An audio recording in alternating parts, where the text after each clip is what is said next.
So you have built a lead magnet before, maybe an ebook, or a 5-step PDF, or an hour-long video training, and you have made the lead magnet so good that people would pay for something like this. And then you launch it, people download it, and you grow your email list. But at the end of the day, you are left with no clients. All you have is just a list of people who don't really trust you, have no intention of buying from you. They unsubscribe or never open another email ever again. And it is not really because your lead magnet was not valuable enough, it is simply because value does not equate to information anymore. If you give away information and you think that it is valuable for people, you are simply wrong because information nowadays is simply everywhere. AI can produce more information than you can and more faster. And this is exactly what I was doing 9 months ago. I heard the advice from Alex Molly that I would need lead magnets to get a lot of leads for my business. So I started creating them. Uh, my audience will really like those lead magnets, but I was not getting a lot of clients reaching out to me, and I thought that my lead magnet was not valuable enough. So I started making it more valuable. I started putting in more information.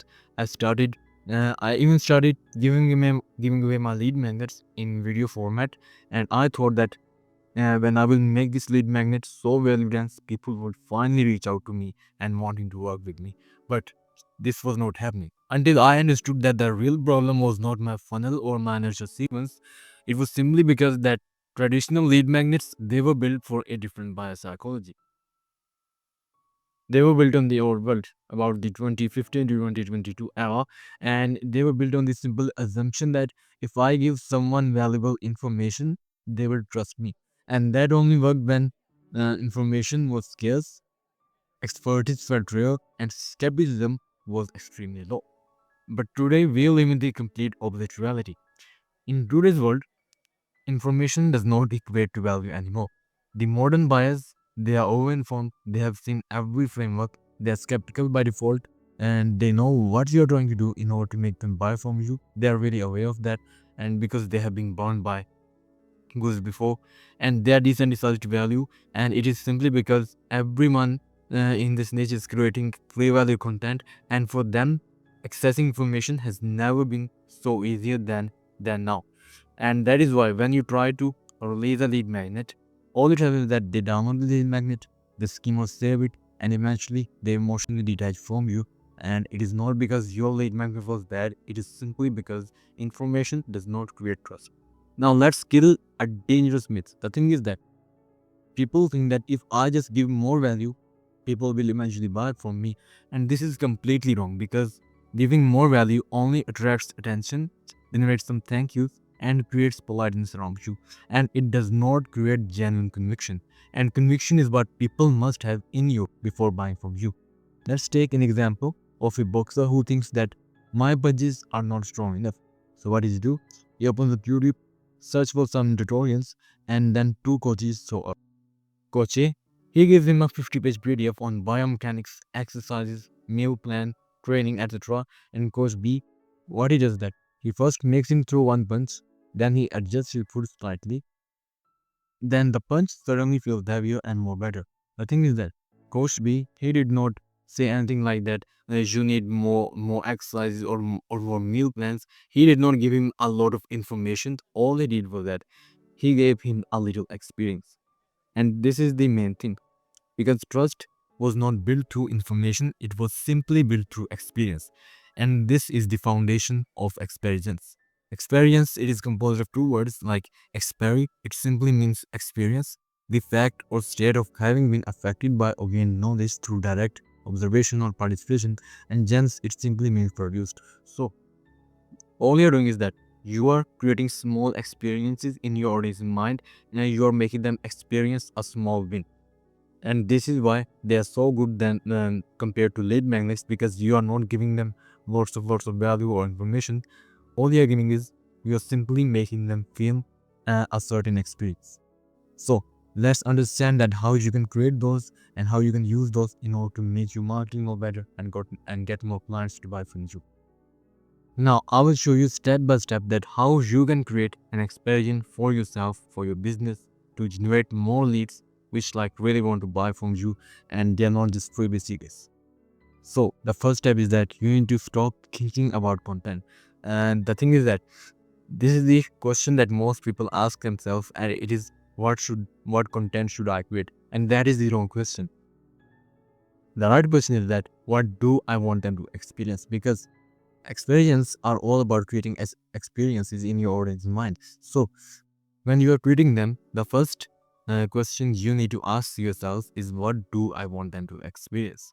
And that is mostly like a small win, like something you help them solve a small problem that they were facing for a lot of time, that were creating a lot of frustration in their life, and you help them solve it, and it creates a really good experience.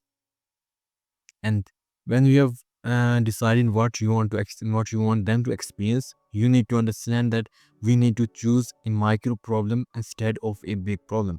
And this is the big mistake that people make.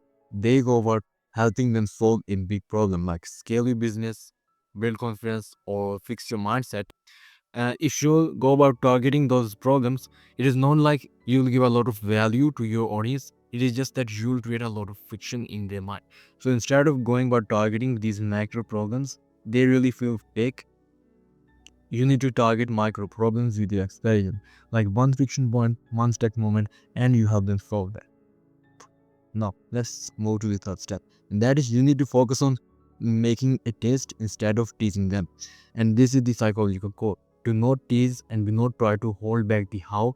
And most people, what they try to do is that they try to create curiosity gaps. And what this means that you just tell them the what, and you don't tell them the how and how you can go about doing that.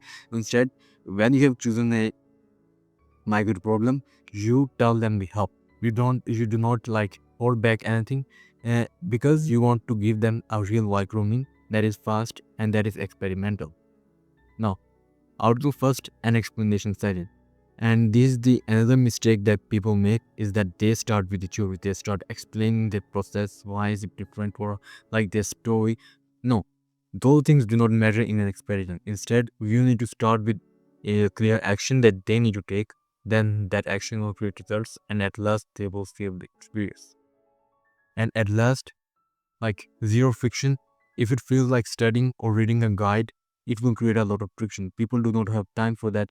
Most people, they will not like to read a like 60-page guide on what you want to do. Instead, your experience must be short.